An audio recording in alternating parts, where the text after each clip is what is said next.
to Forge the Narrative. Hey everybody, welcome to Forge the Narrative. My name is Paul Murphy, your host. This is episode 219. We are the Battle of Lost Souls podcast. I'm joined tonight by Justin Troop and Ricky Addington. What up? Where are the Primaries drop pods? And Chris Morgan. The new angle on Angels. We are going to talk a little bit about Army List this week. But, I mentioned that brush that I got for edge highlighting, that was at Princeton 3050R or something like that. Was painting with it. I really like it. It is my new go-to for edge highlighting. But I think it, like we were talking about, it might be that placebo effect of where I just think it works better. And no, it does work better. If you think it works better, it does work better. So it's good. Placebo effect is a real thing. It's now recognized by science. Well, that debate aside, I do feel like I'm able to get a little more control over the brush, and so I've been doing these highlights on my intercessors. That's what they're called, right? The pictures that you were posting on Twitter, so you can, people that don't know, they can follow Paul on Twitter. Your line work when you were doing your edge highlights and stuff like that, I noticed they were a lot more crisp and more clean in that aspect. So that brush is working for you, I would say. But just like, it's not, we can call it a good brush, but it still has, you still got to do the same things. Like when I was doing a lot of it, trying to burn through a lot of Marines at one time, I realized they get that little dried thing of paint on the end. I don't know, that little feeler nub or whatever of paint. It's the worst. Can't let it happen. No matter how good it's working, you still got to keep on the fundamentals. You know what helps that not happen, Paul? A good wet palette. Yeah. I'm gonna make you a believer one day. It doesn't help that my fiery orange or whatever. What is that, like 2 editions ago, two rebrandings ago of orange? Do you have to put water in it and shake it up? It doesn't even shake. It's just all on the. I don't know. It's like where it was. It might have been stored 2 years ago, leaned upside down, so all the paint is kind of in the top of it. So I've got to get a large brush, take it out, put it on a palette, thin it down, then. It's turned into a weathering pigment. It's just a powder. Just rub it on. That's pretty close. It's pretty close. But I like that color. Me to hear this. Yeah. The color's like the perfect red highlight. I'm sticking with it. Sticking with it till it runs out. That's it. So yeah, work smarter, not harder. Probably get better paints or newer paints. Just buy like a $30 paintbrush and 30-year-old paint on it. It's not a $7 paintbrush. You're getting a brick of Troll Slayer orange for Christmas. That's all I'm saying. But I'm happy with the way they turned out. I'm going to play a test game this week with this new list that I put together, utilizing that funnels command points into the Blood Angel list, because you could burn 10, 11 command points easy with Blood Angels if you get everything lined up right in the first turn. Yeah, and I just want the opportunity to do that, so I figure you got to have them to spend them. Yeah, I played in the first day of the Rudder GT this weekend, and I was testing out the new Blood Angels on the day of release at the event. I'm very grateful that they decided to open that up. But you're absolutely right about the command points, Paul. We are so thirsty for those. I was out of command points usually by the middle or end of game turn 2, battle round 2. It was crazy, but they work. Yeah, I mean, that's okay, though. I don't think that you should necessarily hoard your command points. You should spend them at the right time to win more games. That's it. I mean, there is some, I guess, some thought of saving one for the reroll later on in the game or whatever. But if you're in a position to really maximize the situation or break the back of your opponent, burn every one that you have. I think that's the secret with the stratagems and how you're supposed to use them is there's certain stratagems that they're definitely alpha strike stratagems, and if you don't use them now, their value decreases every game turn that you don't use them. So they're you would have to really look at them. I can't kill shot's one of them in my opinion that you use right away because its power is more upfront than wasting it later and you don't want them to casually take out one of your predators or lock one in combat or something. So exactly, diminish it. Yeah. Well, I mean, if we're talking kill shot, kill shot though, Troop. I mean, I'm going to have 5 command points reserved for kill shot. That's not even for an every option. turn of the game. when you see 3 predators take a warhound off the table after seizing the initiative on turn 1. you're a believer in kill shot. I promise you. 5 command points set into the side. Anything else is gravy. No, those are Kronos' command points. We shall not roll those. We shall not. That's like in the Goonies. No, that's Willie's. That's Willie. Right? Anything else you take, leave that for One-Eyed Willie. Those are Kronos' command points. Anything else you can take. No, obviously we're talking about Marines, and we're going to be talking about like Blood Angels and Dark Angels for like army list construction on this show. But that philosophy of command points, I think, is going to go for any army. Like, just use them when they're going to make the most difference, and don't be afraid to do it, because a well-timed burst, a flurry of command points could win you the game. Turn 1, turn 2. Yeah, I mean, and especially with some of the stuff we see in the Blood Angels book specifically, just the ability to come in and get there and then do a lot of work when you get there.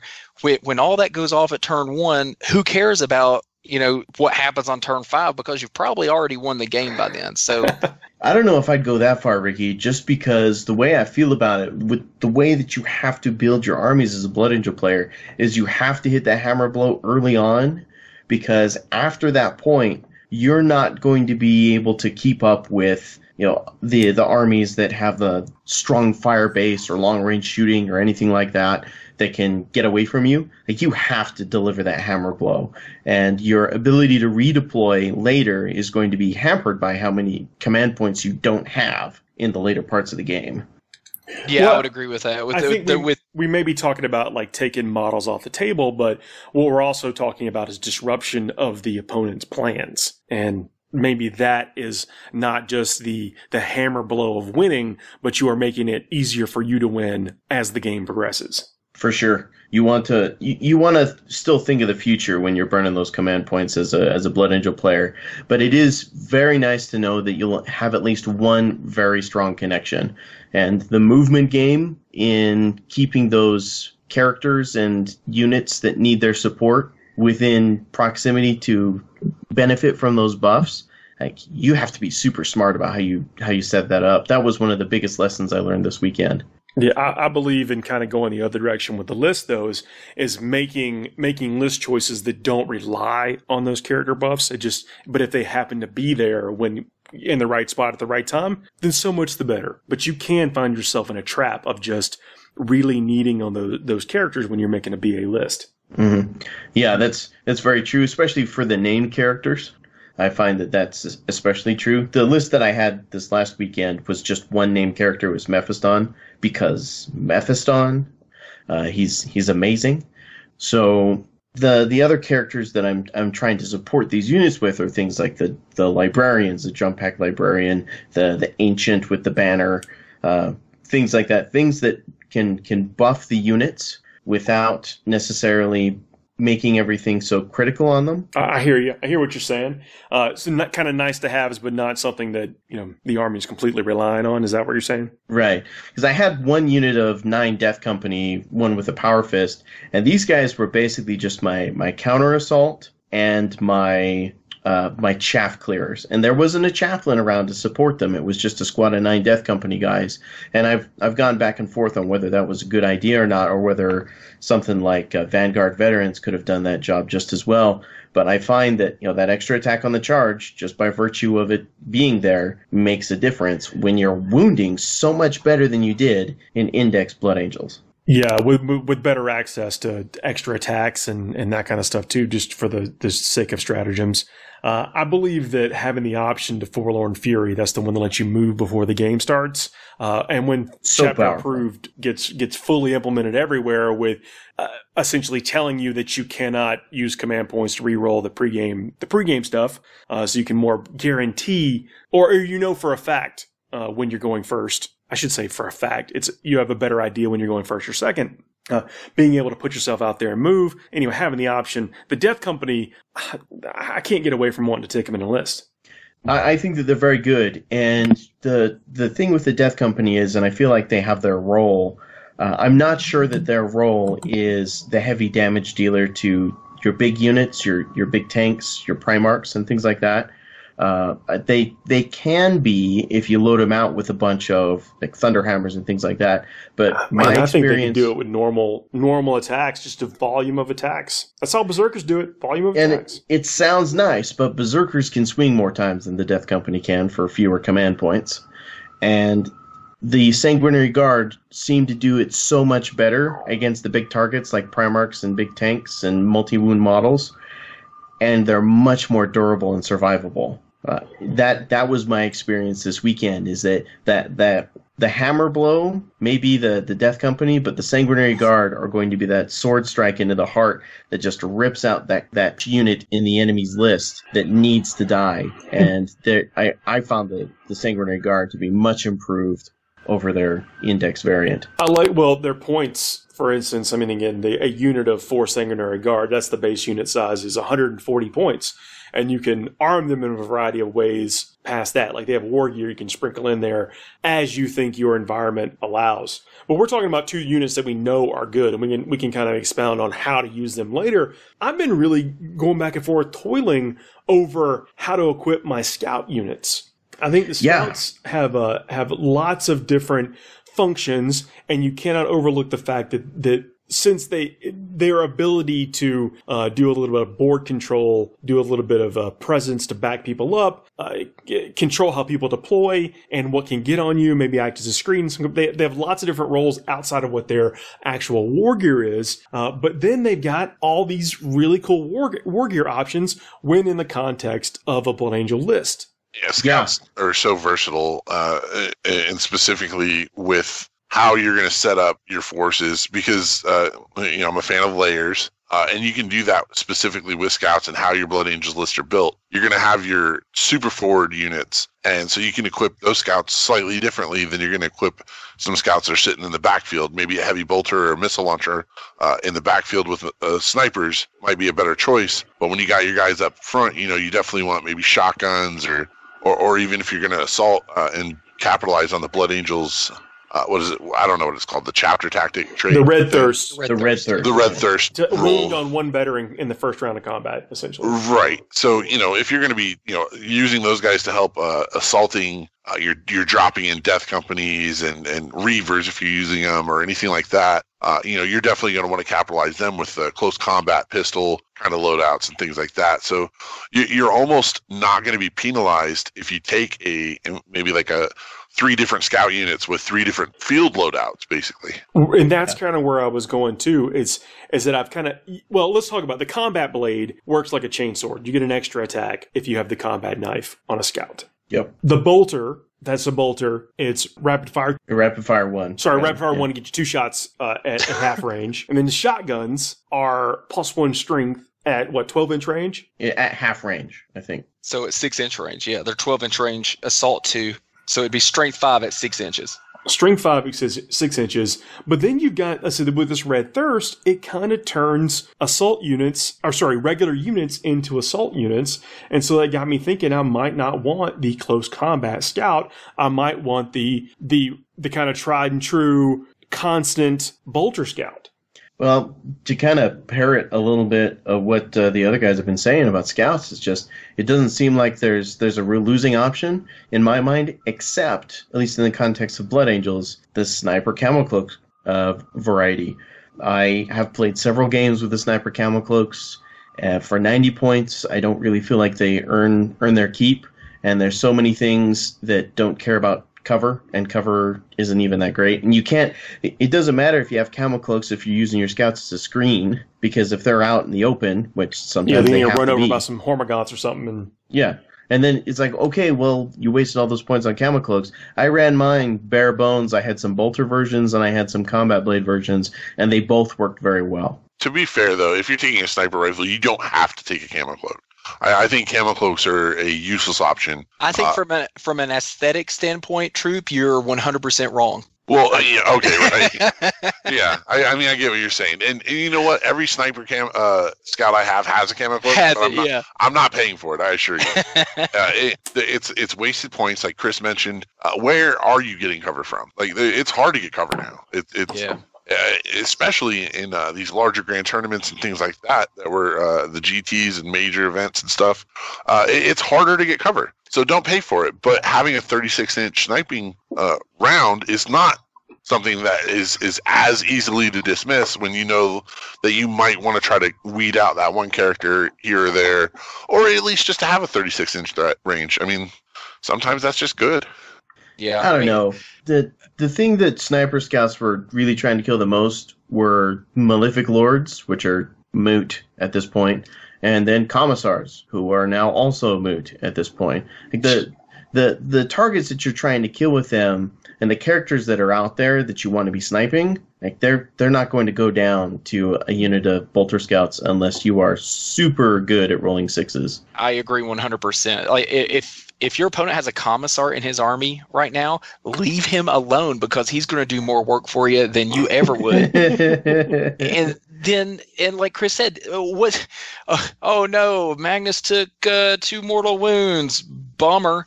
I feel like in the past couple of games I've played, scout snipers, have they felt like a threat when you see somebody set them down? Like, to me, somebody will put them down on the table. I'm like, okay, well, I'll deal with them when I get to them. But they're not. They're going to cause some wounds here and there. Well, with but 5 shots, you're really just trying to fish for 6s, and with 5 shots, you don't get reliable 6s. Yeah, and it's when you look at the math of it, it's not a reliable way to kill anything. Now, Astra Militarum with some very low wound, easy to kill dudes. Okay, I think sniper rifles on some scouts could take out some, Astropaths, Primaris Psychers, Masters of Ordnance, stuff like that. Well, they could do a good job there. But a lot of the armies, Well, let's think about when it's going to matter. Like, if you have 5 scouts and you're trying to take the last wound off a Demon Prince, then you probably want them. That'd be the one time I didn't have. I'd be like, but what I'm saying is that when that Demon Prince is on his last wound, you probably are not going to have any scouts left. Yeah, I mean, that's a fair point. Yeah. No, so planning for that eventuality it's not going to come up very often. So I'm thinking about, because I obviously want to do very well and make the best possible choice. And what you're looking at is you're looking at a series of options that are you can make a case for almost all of them. You can make a case for shotguns at strength 5 at 6-inch range because you're going to be up there close and personal with the opponent. You could get out of a vehicle, a Razorback or whatever, and maybe who knows? You could find a way to make them work. There's a threat. Yeah, with a combat knife and the additional attack, and again, you're going to be up close and personal. You might be able to even pull off some assaults on turn 1 if you happen to seize the initiative on people that are too close to you and stuff. I mean, there's all these things that can happen, but I really think that the Bolter Scouts with a sergeant with a power sword covers almost every single one of your options without a heavy point investment like you were talking about with sniper rifles and camo cloaks or whatever, considering all this like basic war gear, bolt guns or close combat weapons and bolt pistols are free, and a power sword is a bargain at 4 points. Yeah, you remember when we used to slum it out, power swords for like 15, 20 points back in the day? Indeed, yeah. Yeah, like 4 points for a power sword is, when you have a few spare points, you know where they're going. Well, I disagree with you, Chris. I find myself actually auto-including a power sword if I can include it. I throw it in there right away, and then just if I have to take any it away, unit that can take it. Well, yeah. I mean, and then if I have to take it away at the end of the game, then I do, or at the end of the list build, I do. But if I can put a power sword in there, I for sure want it there. Every single squad. Yeah, even if you're not planning on charging, it's a good deterrent. If you can put a power sword in a little squad that's going to be up in the front, you're not going to just throw chaff at it. You're gonna be a little more hesitant, because if that power sword swings on you and takes out 3 of your dudes, then all of a sudden that scout squad become a much bigger deal. With wounds carrying over now, man, that power sword is dirty. It's important to point out that the scout sergeant does not get access to the sergeant weapons list. he has his own. That was a miss. He has his own things. It's like the Scout Sergeant may replace his bolt gun with an item from the pistols list. The Scout Sergeant may replace his bolt pistol with an item from the melee weapons or pistols list. So that is important because I was quite prepared to stick Stormbolters in every single one of these, but you cannot do that. You can't do it. Now, speaking of scouts, Paul, when you and I were debating a little bit earlier about roles of like fast attack choices in a brigade, this kind of ties in everything we've been talking about because we've been talking about ways to get your command points and you needing to burn so many command points. And I feel like the brigade is almost necessary at this point for a Blood Angels list. I wanted to talk to you guys and kind of feel you guys out for. Are Scout Bikers a better choice than Assault Marines? Can I just first off say how I appreciated how diplomatically you came around with that question? Like, it was like, I know that this is going to be met with laughter, but let's talk about it. Okay, let me present the case for the line of thought I've got, right? So you've got 5 Assault Marines are 80 points on their own. If you put a special weapon on them, like say a Flamer, 89 points, whatever. However, Scout Bikers, for 3 dudes, that's 6 wounds instead of 5. You have 3 twin bolt guns, so at 12 inches, that's, 12 shots? You can put shotguns on them for free, so that's another 2, 4, 6 shots. You can spend 81 points on that for an extra wound with some really good mobility, and you're saving points over the Assault Marines. On the other hand, the Assault Marines are great for being able to just deep strike in and get those sort of line breaker type objectives, harry and harass, redeploying using the Wings of Fire stratagem. Like there's this battle going into my head, and I wanted to hear what you guys have to say about it. The Scout Bikes move 16 inches. Well, in the context of building a brigade, I say go for 2 of one and 1 of the other. And which one that you're choosing 2 of is going to be dependent on how your list is. If you're doing a heavy deep strike list, then naturally go with a little bit more Assault Marines. So you're going to go 2 Assault Marines, 1 Scout Bike. But if you're going for like a balanced kind of all-comers kind of list, I think 2 units of Scout Bikes is going to outperform 2 units of Assault Marines all day long. Yeah, the shooting, I was on the receiving end of some shooting from Scout Bikers this weekend, and that's kind of what opened my eyes to it. I was like, oh, wow, these guys have some really good numbers of dice coming and shooting, and they can get within range pretty easily. It's what I've been talking about with, my buddy and I keep talking about bikers. People kind of have the old 7th edition mindset when it comes to bikes because we forget that they're carrying a gun and they have the guns on the bikes, and that adds up. And don't forget bikes. So scouts, everybody thinks scouts, a 4-up save. Yeah, but they're toughness 5 with 2 wounds. So they're harder to kill. The stuff you would normally just shoot at some scouts now all of a sudden is not wounding as well because they're T5, and then there's 2 wounds. So it's 6 wounds in that unit. And on top of that, they can turbo boost. So they're moving 22 inches? Well, if I could take us back just a little bit, the discussion around Scout Bikes and Scouts it's a totally different conversation because the Scout Bikes don't get the benefit of the alternate deployment techniques. Right. That the Scouts do, but that puts it more on the line of a conversation with the Assault Marines, the Assault Squad, because they get the jump pack assault to give them some more precision stuff. So I think that's probably an interesting way to come about it.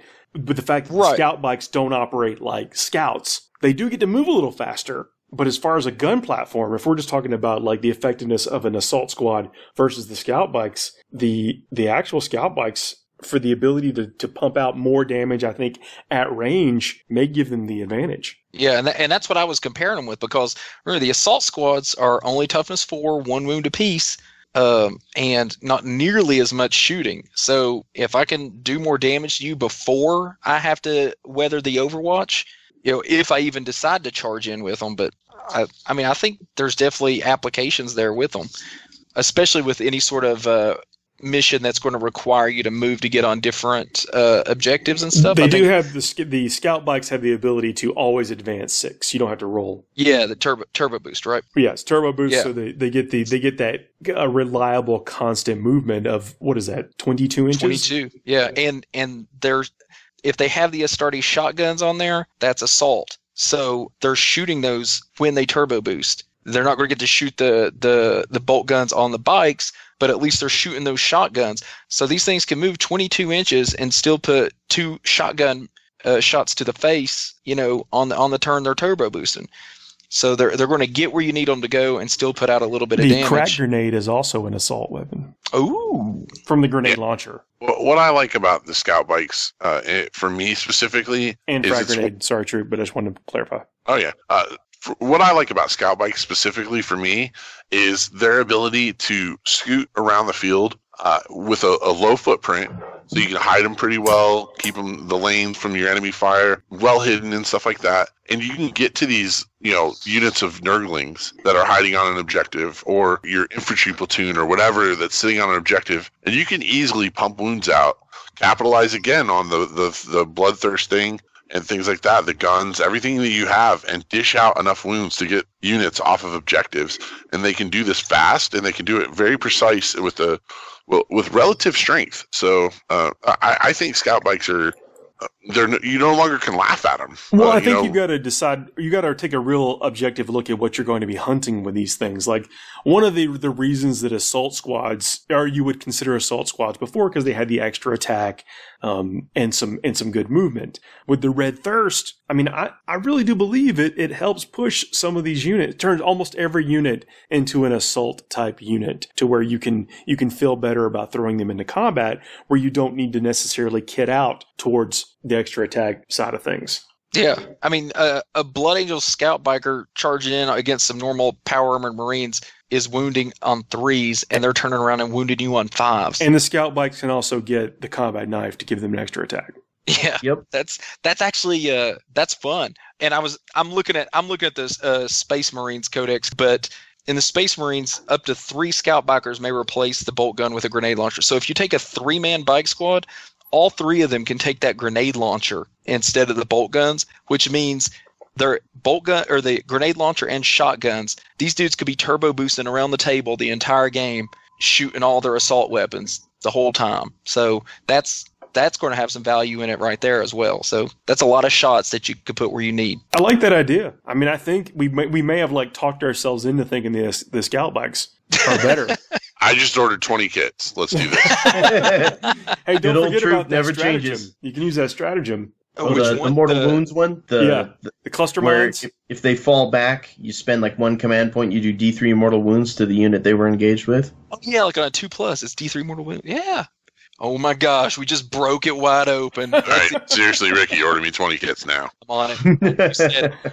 It's recorded. So, but I think if you're going with the brigade, you got to think about what you're going to be hunting and what you need what you want these units to be doing. I don't think they're definitely not like that. They're not that end all be all of this unit is always great, but I think there's definitely going to be applications where that right there could help you out in some scenarios. Brigades are just super tough to fill out as Space Marine players. Pure Space Marine players, pure Blood Angel lists like I'm trying to run. I understand that, for X number of points cheaper, you could throw in a couple brigades of Imperial Guard and have the perfect screen, etc., etc., etc., but that's not what I'm trying to do. You get a brigade of Guard for 600 points. Yeah, whatever. Who cares, right? At that point. But for me, I'm trying to keep the army thematic and fun, and that's part of how I enjoy the armies, by playing pure Blood Angel lists whenever possible. You say thematic and fun, but you just mean you're trying to keep it pure Blood Angels. Which is thematic and fun. Yeah. See, but Paul keeps his. I'm not saying it's the only thematic list. and fun. Yeah, a pure guard list is thematic and fun, and will wreck your face. There's the problem. I want to say I'm an OG Catachin now. Hey, nobody will ever call you a Fairweather fan, because I remember when I went to your house and we pulled out all these antique Catachins and laid those them metal out. ones, those heavy single pose metal ones. Why are these so heavy? That's metal, Ricky. Oh, okay. And I'm going my own scouts with the Blood Angel stuff too. I'm going the same route as to how do I get a ton of command points, and I'm trying. The first list I took a crack at is 2 battalions and a vanguard. One that lets you get the elites. Yeah. So that's 10 command points to start with. It is. Yeah. So 3 for being battle forged, 3 for each battalion, and then 1 for the vanguard. Not shabby. Yeah, but this is where, but you find yourself, before, this is kind of what led to the scout discussion, before you're thinking about scouts as just attacks, like I'm going to take my 2 mandatory troop units and then move on to all the good stuff. Not that we don't have mandatory troop units. This army has 6, but through the discussion of everything that we're talking about, that's why I don't have sniper scouts in here, because I went with the intercessors for the Primaries Space Marines. 10 intercessors. Right. That's what you see me painting on Twitter right now, because I think they're going to perform a better role than the scout squads for very similar points. From the scouts with camo cloaks and sniper rifles for incredibly similar points. Yeah, no, I'm right there with you. The only thing that stopped me from bringing intercessors this last weekend was my lack of painted or assembled intercessors. So I love their staying power on objectives. Well, it's 2 wound dudes, that can 30-inch range. I mean, they have a lot going for them. But in this list, I put in another 5-man unit of scouts with sniper rifles, not the camo cloaks, and that comes in at like 75 points. And I'm thinking, man, I really think I want power swords and everything. Where can I harvest some points? And I'm like, I don't really need these scouts with snipers. I probably need them to be the 55-point bolter unit, and then sprinkle more power swords around. Yeah, the bolter unit is just so versatile. I mean, I think that's your best middle ground guy. So if you're confused, you're out there and you're listening to us and you're going, Jesus, guys, you guys have talked about sniper scouts and shotguns and combat blades. If you're confused, go with your bolter scouts and then branch off from there. How are your bolter scouts performing for you? Are they doing better in the shooting phase? Then, hey, you know what? You're right on track. Are you finding yourself charging more? You might want to consider some shotguns or some combat blades. I try to think forward. Late game. With the Blood Angels, you have the ability to throw some units that your opponent has to deal with in their face. So I feel like in a list like this, I will have scouts around late in the game. And because they'll be around late in the game, I want them to be able to shoot things 24 inches away. Magnus or Mortarion, you're going to see these guys. There's no getting around it. Yep. Mortarion does not let scouts stay on the board. Period.com. No. And so, you can't get close to him. So you have to stay away from him. And on top of that, he's hunting you down like a rabid freaking animal. So it's like, what do you do in that case? When we have to start thinking of that. And then what you're alluding to, though, is you're using them, you're hiding, you're being cagey, you're doing your thing, and then at that last opportune moment is when you're going to jump on them, and that's where you're going to try to find value out of your scouts. Well, I think that they have a multi-function here. I can use them to help to control a perimeter, to keep things outside of my deployment zone, or like in a mission where you place an Emperor's Will objective, you don't want somebody to be able to start the game on it, and then you're playing on your back foot or whatever. You can play a little bit of perimeter control with the scouts, but I'm thinking that once I throw 300 points, 350 points of Death Company, the Sanguinary and Lamarties in someone's face, and the new Face Smasher with the Captain with the Thunderhammer and Storm Shield, so I'm gonna burn, and then I'm gonna burn all the 7, 8, 9, 10 command points to make all this stuff do something on turn 1. You're going to have to you're going to want to deal with it. Even if you don't think, even if maybe tactically you don't have to, you're going to want to deal with it because they just made you really angry with everything that they did. That my scouts are really going to play long term, and I need to think long term with them. That's why I want the bolters. That's pro tip right there too. Make your opponent make emotional decisions, not strategic. You know what would really make him make an emotional decision? 30 scout squads with knives, starting the game 9 inches away from his deployment zone, charging, turn 1, all of them, go. I take it you did math. Always be charging. ABC. Oh, but Ricky says that at the store too. Taking that Vanguard unit, or taking that Vanguard detachment. Right now, it's Lamartie's fat unit of Death Company, some Sanguinary Guard, and then aggressors. And I've been getting grief for taking these aggressors. You send them my way. And why? Teach them the truth. Why? I believe is like a walking, talking aggressor. All right, this is like a little bit of just real talk, if I can use that phrase here for a moment. We are really talking. I feel that we'll go for it. We're going to allow it. All right. If I were to describe to you a unit that had 2 power fists, 2 attacks apiece, 2 wounds apiece, could fire, 8 18 shots a piece or something. If they're standing still, they will do, with the bolters and the frag storms, is 36 plus 6d6 strength 4 AP minus 0 1 damage shots. And that's for all of them firing together. That's for a squad of 3. Well, it's because the auto bolt storm gauntlets are assault 6 and they fire twice if you're standing still. And the frag storm grenade launcher is assault d6. If I didn't call them Primaris aggressor squads and I just described you the stats and told you that all that was sub 120 points, I think you would immediately jump on it. Yeah. Yeah, And you should, no matter if you call them aggressors or not. Well, you call them whatever you want, they're still amazing. Yeah, they're baller. And don't forget, it's not just the Bolt Storm and the Flame Storm gauntlets shoot twice, the Frag Storm shoots twice as well. So each one of them is putting out 12 plus 2d6 shots. Models in this unit can fire twice if they remain stationary during their turn, including when firing Overwatch. That also can't be undersold. Yeah. They also have the relentless advance. Models in this unit do not suffer any penalty to their hit rolls for advancing and firing assault weapons, which everything we just described is an assault weapon. Everything on them. What are those robots from the whatever that robot faction is? Not the Necrons? The Admech and the Castellans? Is that what the Castellan robots. These are like mini Castellans. And they look amazing too. They are a pain in the butt to put together, but hey, they're coming out with easy to build versions of these. So that's a win. I know. I'm upset because I bought like so many already. It wasn't. I just put a box of Flamestorm together, and then they announced the easy to build. I was like, "You gotta be kidding me!" I was so mad. I went with the Boltstorm gauntlets, and then and in addition to everything they said, they have Power Fists, which are -3 AP, D3 wounds. You do subtract 1 when you're hitting, but you're hitting on 4s. This is after, let's say you stood still and then they charged in and you overwatched them with a bazillion shots. I mean, again, if I just described the stats of this and then the fact that it's not a lot of points, and they did, to be fair, they got a points adjustment in chapter approved. Yeah, they went down significantly in points. Yeah, the aggressors and the inceptors were huge winners in chapter approved. And it's like, how do I, the biggest problem with aggressors, really the only problem in my eyes with aggressors is how do you get them there? And they're slow. That's a problem. They're slow. They're in Mark 10 Gravis armor, so they take up 2 slots in a repulsor, so you can't even put a full squad. And this is how the kind of nuances in the Marine lists are going to change. Like with the Blood, and we'll talk about Dark Angels here in a minute, but with the Blood Angels, you do have the ability to really distract your opponent with some other flashy looking models that you have the ability to get in their face. Yeah, and that's I was working on a list as well, and I was trying to figure out, okay, well, I'm going to walk these guys because I can advance at no penalty. So I'm moving them across the table. I'll try to use Azrael to go on the invul and keep them alive, when they get there.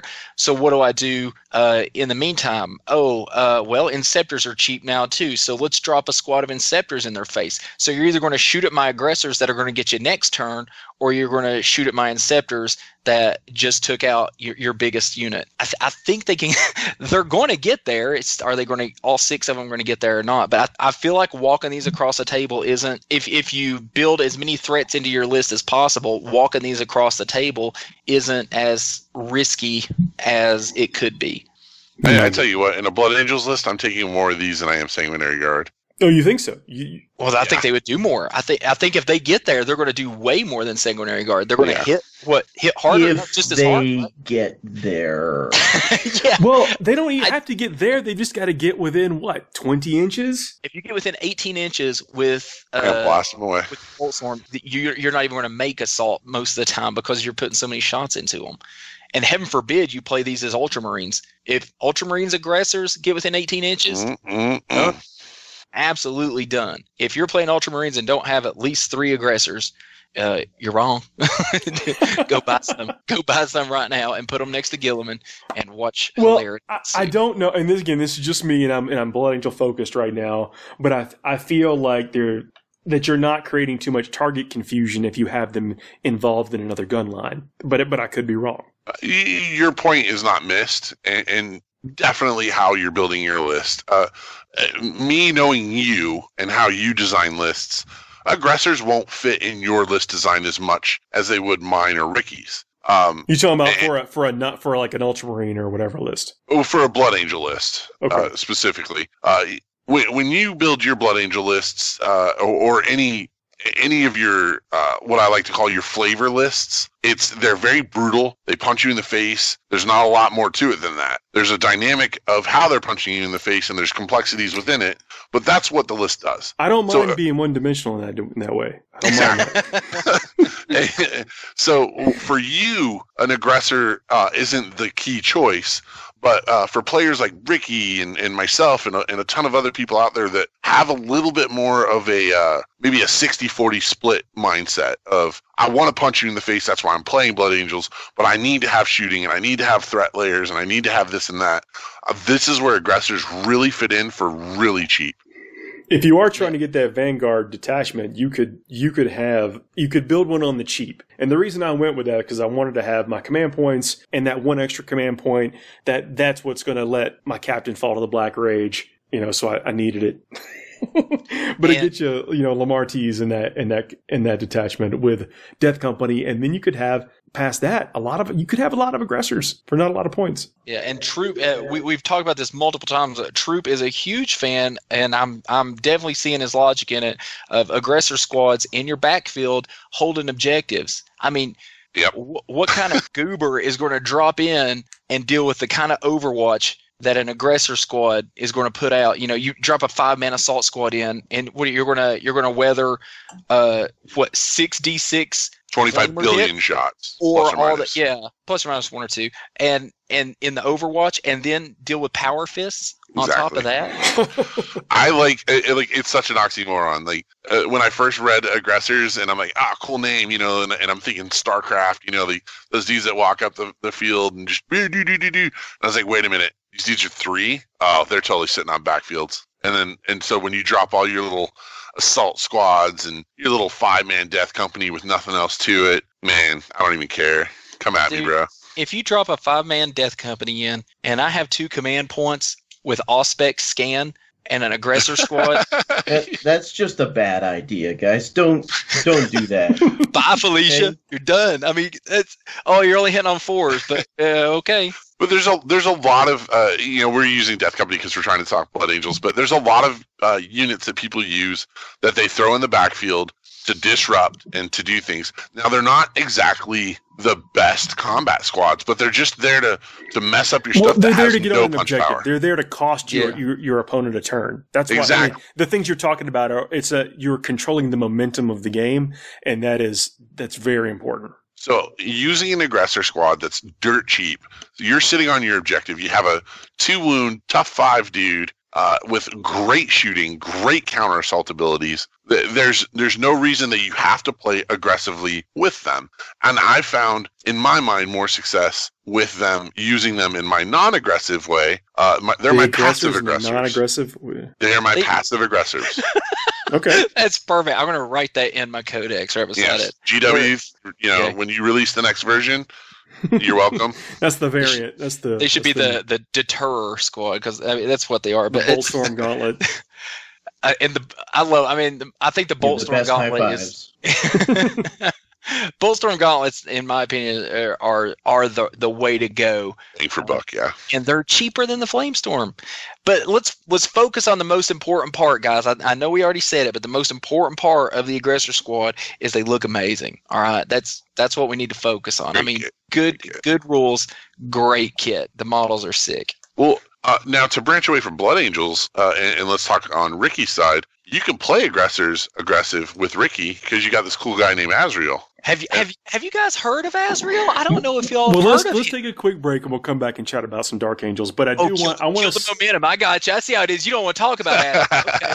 We're going to talk about Azrael. Still mad about that one command point. But if I had raising his sword up so high so you can see him surrounded by all the people. Otherwise, I'll tell you does what?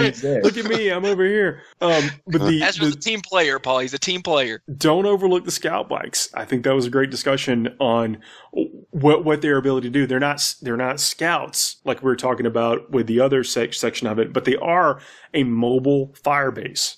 For sure. They can put out, I think, more damage over the course of the game than the Assault Squad, which you might think is the better choice. But I think, Chris, you brought up a great point that the Scout Bikes may be the winner there. Yep, I'm excited to test them out. I have a squad of Scout Bikes that I'm gonna switch for one of my assault Marine units, kind of per what Troop was talking about, and see how it goes. And let's not forget the power swords are very cheap and can do a ton of damage in the game now. I think we're seeing those be like a bargain buy for points.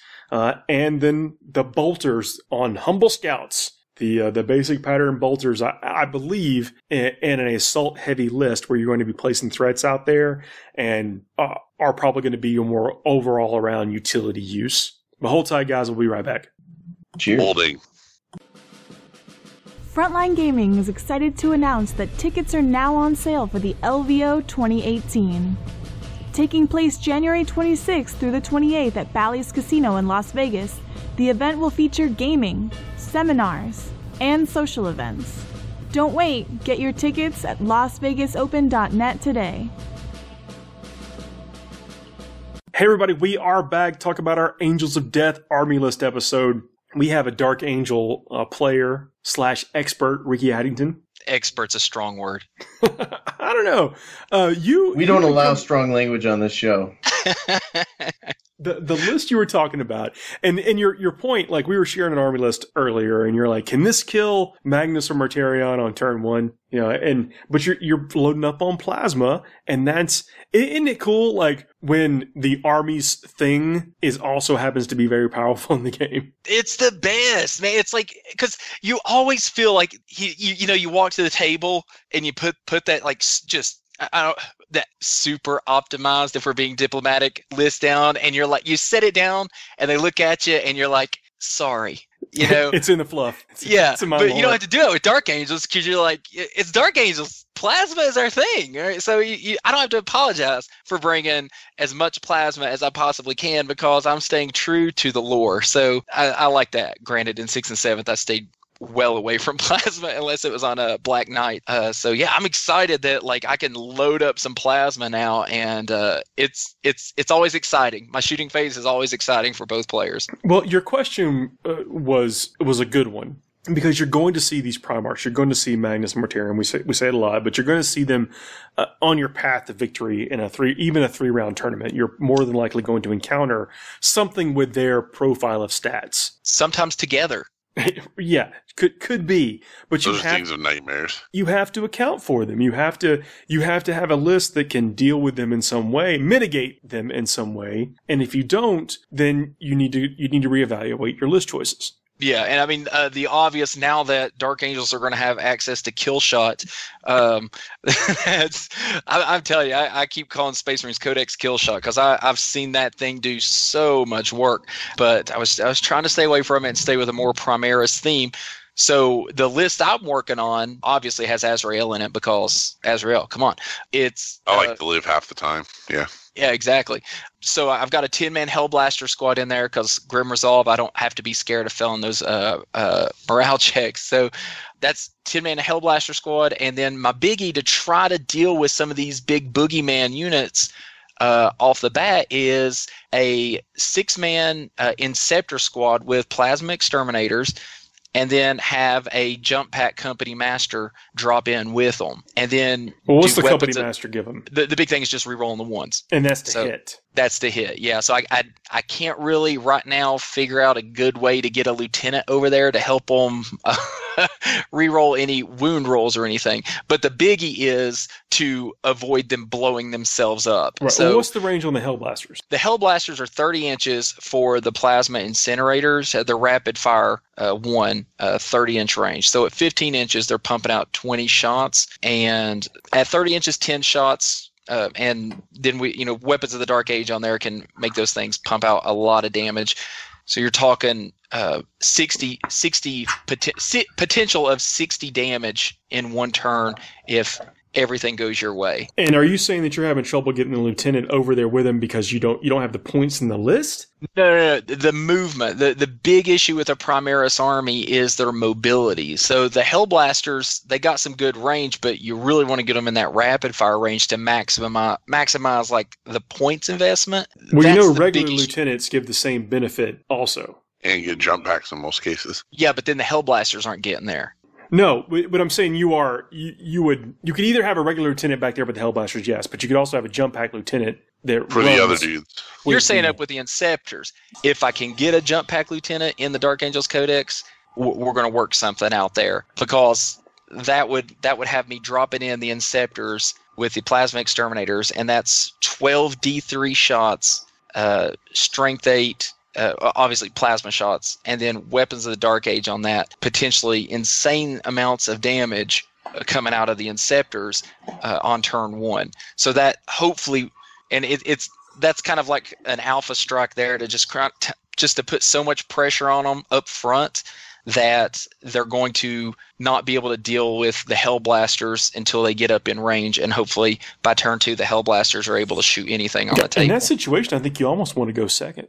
Because you want them to throw their big thing out. Because I don't know many people that play KG with and you can't afford to. You can't afford to play KG with a giant model that you're relying on doing damage.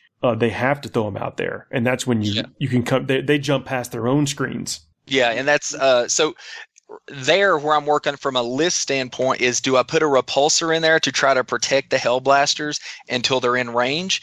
Or do I just try to get some screening units out there and rely on Azrael's 4-up invul to save that, to protect the Hellblasters until that turn 2? So yeah, I think ideally though, if I can keep the Hellblasters alive, then I let them move forward and then go second and shoot, hopefully rapid fire. Like, what else is in your list? Because I know that you, again, a lot of plasma, and I think that's completely justified. But what else? Yeah, it's just all plasma. Is in your sample list? Now, so right here, what I'm working with, this is a Primaris-based Dark Angels list. So I'm just framing the context for what you're about to say. Right now, what I'm working with from a Primaris standpoint, and forgive the fact that these first two aren't Primaris, but Azrael, a company master with jump pack, a Primaris lieutenant, 3 intercessor squads with bolt rifles, a 6-man aggressor squad with bolt storm gauntlets, a 6-man inceptor squad, a Ravenwing Dark Shroud in there because I'm not giving up a Dark Shroud, 10-man Hellblasters, and right now it's the repulsor keeps coming in and out of the list, but right now I've got a repulsor in there as well to help either move up the Hellblasters to rapid fire range or to protect them for that turn 2. So that's what I'm working with, and the core of this is what I've been playing for a while now, and it's just stripping out some of the units that haven't really been doing work and trying to put in other stuff, and mainly just trying to make a Dark Angels list more aggressive, because with the index it seemed like the best bet was to just crowd everybody around Azrael and use that 4-up invul with all the rerolls and everything, and that would win you some games. But with that going away, vehicles don't get the protection. So now, and I also found that I wasn't really getting over on the other side of the table. So with the Inceptor squads, the aggressors being able to advance and still shoot, the repulsor will be able to push the Hellblasters up. The list will have a little more aggressiveness out of it. So hopefully I'll be able to. So you're playing a mobile like fire base. It's not really a gun line. You're right, able to move around and like create some like pincer moves and stuff. I think from on your opponent. Yeah, because I really just don't like sitting there rolling dice, which is as cool as Guard is. I feel like most of the time it's like I don't even move half the models because there's no reason to. So I've kind of gotten away from that army and just tried to focus more on Dark Angels. And I really just like the idea of moving, just moving across the battlefield and picking up objectives and holding them and trying to push the opponent back. And so a sweeping tide, yeah. Yeah. Like, so I've got enough intercessors in there to sit on backfield objectives with still enough reach for their weapons to be useful during the game. And then everything else is about as aggressive as you can get out of Primaris Marines. So that's kind of the goal and the plan, and hopefully it works. But right now I'm very excited about this list because my experience with the rest of the stuff, I mean, honestly, dude, a 10-man Hellblaster squad with Azrael and a lieutenant standing there does half your heavy lifting alone. I was almost tempted to take out the repulsor and just put in another 10-man Hellblaster squad. I say take out the repulsor, work in a jump pack lieutenant to go with the Inceptors. Yeah, if we're getting it, then yeah. You do. Absolutely. Yeah. Okay, he's in. Done. Sold. I'd even put another body or two in the Inceptors. Oh, well, they're at 6 already, so I can't go in. Oh, okay. I thought you were having 3 mans. My bad. No. Oh, goodness, no. I'm just not sold on the repulsor. I just don't. I mean, I think it's got a lot of guns, and with it's being able to split fire, and I say split fire just is the common vernacular, right? But being able to shoot at different things with your army, and we should mention that the things like with the Hellblasters and with the Inceptors and everything else, you're not at risk of overkilling a 5-man unit. Exactly. If I get close enough, I can split that up, and I'm not. You remember the old days where you're like, oh, I'm about to do this. I'm about to waste 30 shots to kill 2 dudes. Is that going to happen? Well, you knew if you roll up to a table and somebody put down their Devastator squad that was like built by the box. It was 1 heavy bolter, 1 las cannon, 1 missile launcher, 1 plasma cannon. I aspired to that when I was like 10 years old. Yeah, well, it looked so cool, you know. It was the best, you know, and good on you for doing that. But you knew now that's not a bad idea. You were going to win that game. Yeah. But now it's not a crazy choice, and being able to fire this last gun goes over here, and these 9 last guns go over there. Yeah, I mean, it definitely makes units like the repulsor possible, you know. But it also plays into the Dark Angels tactic, is you can have these fat units to where you're protecting your kill points. Like in missions where kill points are a thing, you're protecting that because you have giant units. That saved me at Warzone. And that was before Grim Resolve, but the ability to at Warzone, I had a 10-man Reaver squad, a 10-man Hellblaster squad. So of course those stayed together on kill point missions, you know. And then when it's not kill points, break them apart if you want to. But now with Grim Resolve, big whoop, you know, you're the most you're losing is 1 anyway, so you're not even really worried about that. The reason it matters, and the reason I'm pointing out, because you know you have, I mean, it's hard to kill 5-6 Primaris Marines because they have 2 wounds apiece. But this worked for your regular old TAC Marines and stuff too. So if you have a 10-man unit attack squad, somebody kills 7 of them, well, that's going to put the rest of those in a real difficult position. But now you're going to be losing 1 like the old conscript days. Yeah. My big issue, though, with the list as it stands now is the repulsor. For the points, does it put out enough damage? You need things that buff up your big, fat plasma shooting squads. And again, and to circle back to the point, you're not going to be overkilling things because that lieutenant's going to be giving out his buff, and you could be shooting at 3 different things. 3, 5, you just killed all my units of scouts with your 1 Hellblaster unit. Yeah, it's all right, man. Cool. Move on. I don't have a problem with that. I understand that. I'm good with that. I think the biggest question mark in my army now is the Dark Shroud. 150 points. The buff that it brings to the army is invaluable. -1 to hit for any unit within 6 inches of it. That's amazing. However, with the change to Azrael, that thing is just 150 point bullseye. So it literally is the first thing to pop every time we've played since they've started leaking Azrael's abilities and stuff. So I don't really know what to do with it. I've got, you know, I don't want to take it out because it is good and it forces people to shoot at it. But at the same time, could those points go somewhere else? So that's a big question mark. The repulsor, I think, other than it looking cool and just being a neat model, I feel like is not worth the points when we can put those points somewhere else. I think you can get a better punch. I mean, even if you try to upgrade, you know, you get one of the other special characters like Samael. Samael in a land speeder is not a bad choice. That used to be the dopiest choice you could possibly make, but now he can still scoot around and chop people down with his sword. And he can hide. That's the big. He can be protected.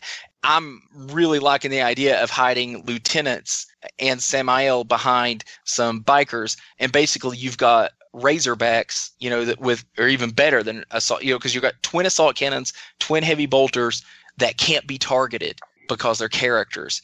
and they're moving behind these. I mean, that's what I'm saying. Get rid of that repulsor. Yeah. I mean, I don't think you need to be you don't need to be driving a couple of Primaris Marines somewhere when you've got the ability to take these, pretty potent hidden characters on hidden vehicle characters. Yeah. How much is that going to run? How much is the lieutenant going to be, though? A Ravenwing lieutenant in the speeder. In the speed, you mean like the Talon Master or whatever? Is that what they're calling them, the lieutenants? The reroll hit, the wound rolls of 1?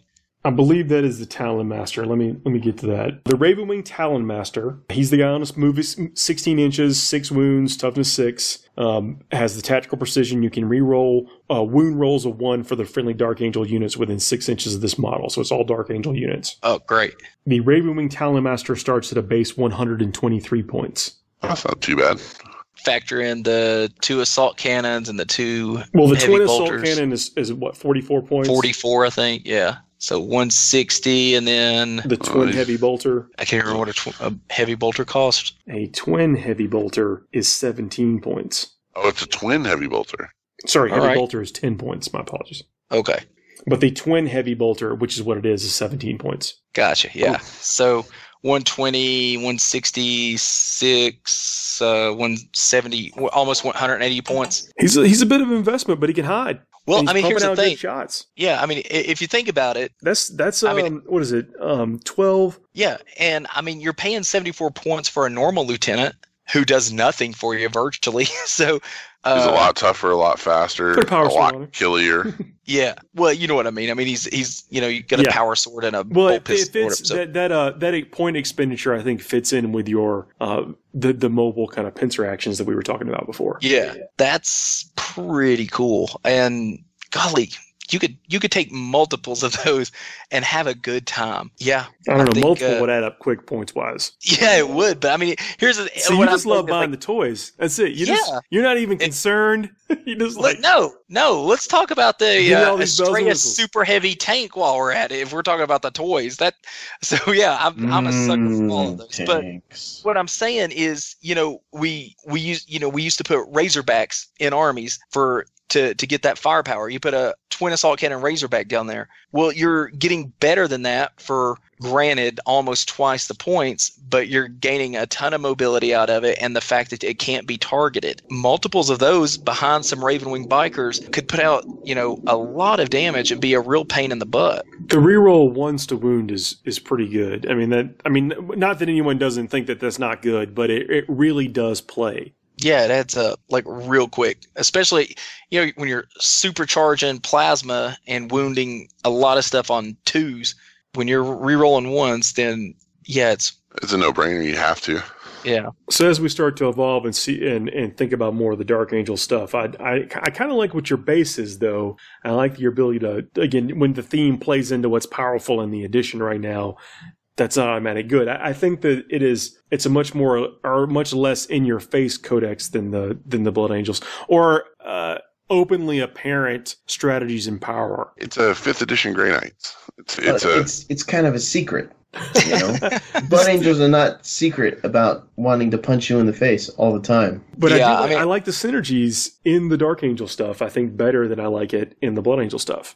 Outside of Grim Resolve. I think you've got to play towards the Grim Resolve for it to really work out, but a lot of the other stuff it kind of gels up pretty well. Yeah, well, Grim Resolve works great with aggressors hiding in your backfield on an objective. That's when Grim Resolve is going to just be fan-diddly-tastic. The rest of the codex, though, is that's how we'll know if, in us fanboys' opinion, that the codex is a real winner, is if you can mix Deathwing, Ravenwing, and normal green armor into a list and it play to the Dark Angels, because that's the cool thing, is when the bike's scouted out, the Deathwing teleports in while the troops move up, shooting the rest of the stuff off the table.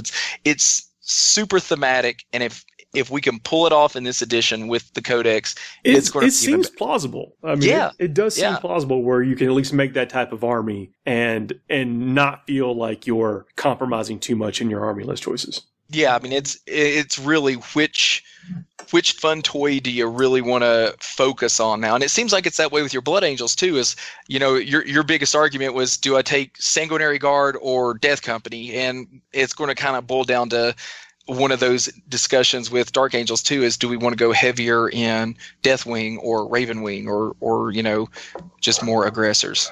Probably going to take more aggressors though. I love hearing that word said over and over again. I want to point it out that like I'm the OG aggressor. Yes, we were sitting at Nova Open, and I remember somebody kept telling me, who was that just kept telling me, Ricky, aggressors, backfield, aggressors. Oh no, it was some large, very attractive man though. Some dude, deep baritone voice. Yeah, he was extremely attractive. If you liked them before, you're going to like them even better now in the chapter approved where they're cheaper. They are the truth and the way right now. Guys, we're going to wrap up, but we will be back next week. I know we did not get to finishing moves this week, but we'll have 2 finishing moves next week, and I mean it this time. Maybe we'll have a starting moves and then a finishing moves. That's a good way to do it. I have good ideas, people. We almost made it through an episode without one of those. I almost caused an edit moment. Well, I know that we're a little bit, early in our Dark Angel list design. Ricky's still getting his head around it, and of course, he's the closest to it. We'll have some more Dark Angel list ideas next week, and I want to hear what people are putting together as they start to see more and more of the Codex. And then, let people know what they think about our Blood Angel talk. Let us know. Anyway, I hope you guys have a good rest of y'all's night, and I'll see you next week. Good night.